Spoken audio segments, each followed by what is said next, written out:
Hello my dear friends, welcome back to Meenu kitchen studio.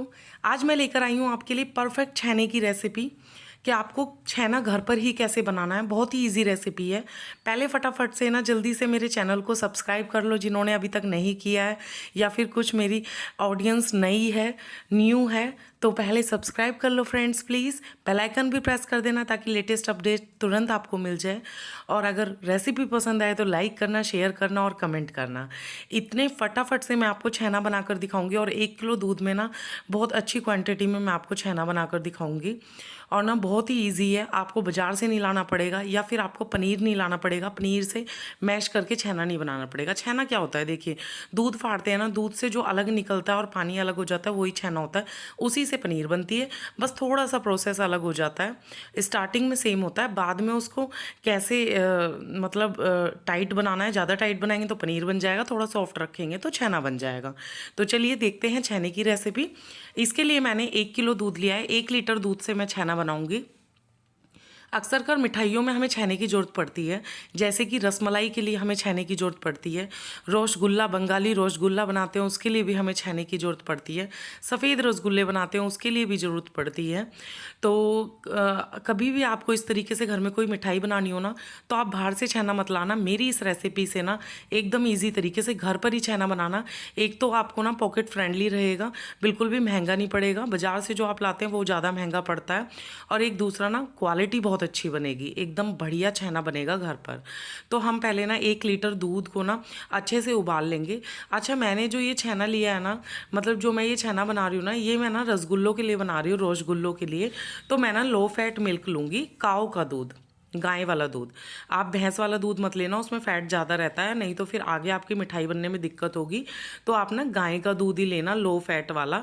और अगर आप फुल फैट क्रीम दूध भी ले रहे हो ना, तो पहले उसको उबाल के ना फ्रिज में रख के ना उसकी मलाई उतार लेना। मलाई उतारने के बाद आप छेना बनाना। तो अच्छे से मैंने गाय का दूध लिया था 1 लीटर, और थैली वाला ही लिया था मैंने, अमूल का ही। कोई ऐसा नहीं है कि मैंने गाय को ढूंढा है और गाय का दूध लेके आई हूँ, नहीं। नॉर्मली आप थैली वाला ही काऊ का दूध ले लें, ईजिली हर जगह अवेलेबल होता है। अच्छे से उबाल आ गया हमारे दूध में, तो अब हमने फ्लेम को कर दिया लो। और ये मैंने ले लिया white vinegar. White vinegar easily सभी के पास मिल जाता है, चाइनीज़ फूड में जो डलता है, चाउमीन वगैरह में डलता है, वही वाइट विनेगर है। ये ईजिली मार्केट में अवेलेबल है। तो 2 चम्मच लेंगे। 1 लीटर दूध में ना 2 चम्मच वाइट विनेगर चाहिए। और ना मैं इसमें 2 चम्मच ना पानी मिला लूँगी, और पानी मिलाकर ना अच्छे से मिक्स कर लेंगे। अब हम इससे दूध को फाड़ेंगे। वैसे तो हम दूध को ना नींबू से भी फाड़ सकते हैं, लेकिन विनेगर से ना बहुत ही बढ़िया अच्छे से फटता है, और अच्छे से बिल्कुल ज़्यादा क्वांटिटी में हमको ना पनीर या छेना मिल जाता है, क्योंकि बिल्कुल पानी को एकदम सेपरेट कर देता है। ये नींबू से कम चांसेस हो सकते हैं फटने के, लेकिन विनेगर से एकदम बढ़िया फटता है। तो अभी पहले मैं ना आधा विनेगर इसके अंदर डाल लूँगी, जो विनेगर और पानी को मिलाया हमने, आधा डाल लूँगी मैं, 2 चम्मच डाल लूँगी। और अच्छे से 1-2 बार चमचे से हिलाऊँगी, मिक्स करूँगी, और फिर बाकी का बचा हुआ भी डाल लूँगी। बहुत ही बढ़िया एकदम फट के आपका छेना तैयार होगा। और ना एक और चीज़ है, आप विनेगर डालोगे ना, नींबू से खट्टा हो सकता है आपका छेना, लेकिन विनेगर से खट्टा नहीं होता है बिल्कुल भी। और ना कोई भी टेस्ट पे फ़र्क नहीं पड़ता, ना ही विनेगर की स्मेल आती है छेने में। तो अब बाकी का बचा हुआ भी मैंने डाल दिया, और ये देखिए आपके आंखों के सामने कैसे देखते देखते बहुत ही अच्छी क्वांटिटी में ना छेना निकल गया है। और बिल्कुल जब आपका दूध का जो ये पानी है ना, हरा सा पानी दिखने लगे, लाइट ग्रीन कलर का दिखने लगे, तो समझिए बहुत बढ़िया तरीके से ना आपका दूध फट चुका है। अब छेना बिल्कुल सेपरेट हो गया है और पानी बिल्कुल अलग हो गया है। तो अब हम क्या करेंगे ना, ज़्यादा अब इसे पकाना नहीं है, बस फटते ही गैस कर देनी है बंद। और अब इसको ना सेपरेट करना है, छेने को हमें सेपरेट करना है, पानी को अलग करना है, छेने को अलग करना है। अगर ज़्यादा पकाएंगे ना तो फिर बहुत खिंचा खिंचा सा, एकदम चूई सा बन जाएगा, जो कि छेना अच्छा नहीं रहेगा। हमें एकदम सॉफ्ट सा छेना चाहिए, बिल्कुल मक्खन की तरह सॉफ्ट छेना चाहिए।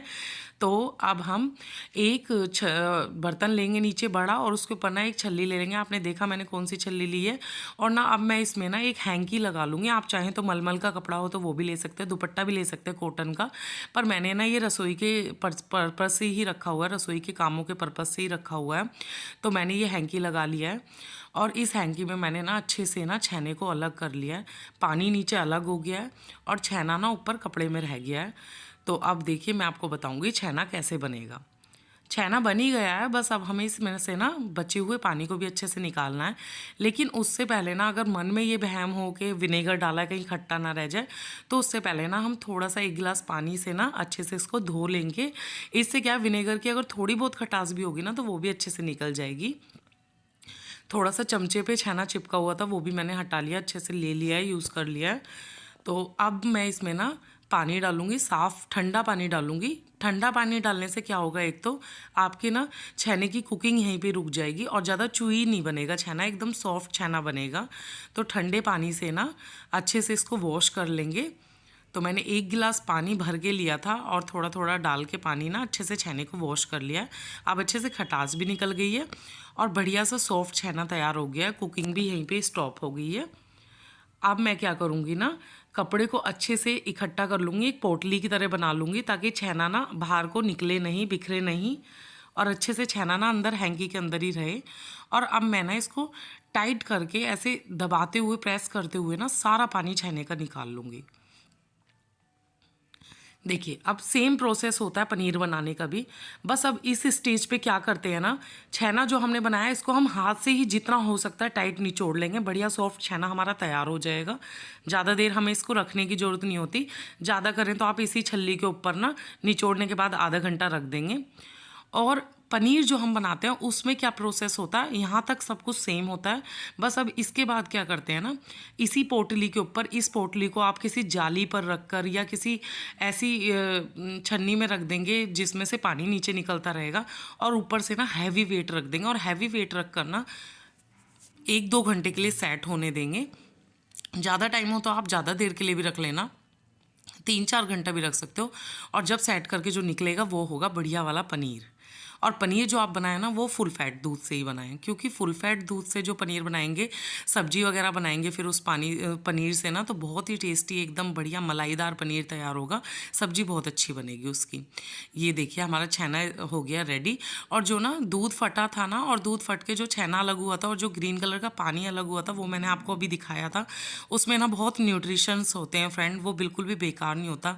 आप चाहें तो किसी भी सब्जी में ना एज अ पानी उसको डाल सकते हैं ग्रेवी वगैरह बनाने में, या फिर ना आप उससे ना आटा भी गूंथ सकते हैं। उसको बिल्कुल भी फेंकना मत, वो बिल्कुल भी वेस्ट नहीं है, बहुत ही फ़ायदेमंद होता है। तो उसको भी यूज़ में ले लेना। और ना बढ़िया से हमारा देखिए छेना बन के तैयार हो गया है। बस अब मेरे को रसगुल्ले बनाने थे तो मैं उसके लिए ना इसको अच्छे से मैश कर लूँगी और बढ़िया सॉफ्ट छेना हमारा तैयार हो जाएगा रसगुल्ले बनाने के लिए। थोड़ा सा मैं आपको दिखाती हूँ, देखिए मैंने कैसे किया था।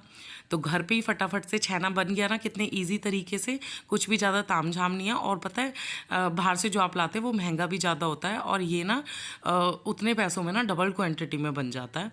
तो मैं इससे रसगुल्ले बनाऊंगी। और अगर आपको ना मेरे बंगाली रसगुल्लों की रेसिपी चाहिए हो ना, तो मैं ज़रूर से जल्दी से आपके साथ शेयर करूँगी। Thanks for watching friends.